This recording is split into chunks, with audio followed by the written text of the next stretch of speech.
Микрофон.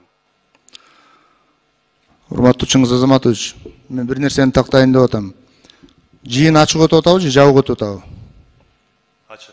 Ачык өтүп атат. Азыр түз эфирибизде. Азыр түз эфирде болуп атат. Эмне үчүн чектөө болуп атат? Конституциялык мыйзам бийикпи же буйрук бийикпи? Мыйзам бийикпи же буйрук бийикпи? Бизди 3 депутатты сырттан 1 сааттан бери киргизбей атышат. Биз айтып атабыз, конституциялык мыйзамды көрсөтүп атабыз. Жогорку Кеңештин депутаты тинтилүүгө, жекече текшерүүгө алынышы мүмкүн эмес деп жазылып турат. Бул не деген сыйлабастык?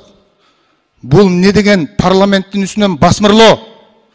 Бул не деген желкеден алып жерге жикирүү? Мындай болбош керек, урматтуу туугандар. Телефонуңарды таштап киргиле, ачык болуп атат могу жерде. Баш мыйзам менен жашайбызбы же буйрук менен жашайбызбы? Кечээ биздин өлкө башчы президент мен буйрук берем, ачык өтсүн деген. Жемне президенттин үстүндө да президент барбы бизде? Мындай болбойт туугандар. 1 сааттан бери 3 депутат кире албай турдук. Түрткүлөп атат сыртта. Бул болбойт мындай. Мынакей, мен сиздерге дагы бир жолу көрсөтүп коеюн. Конституциялык мыйзамда жазылып турат. Уят мындай.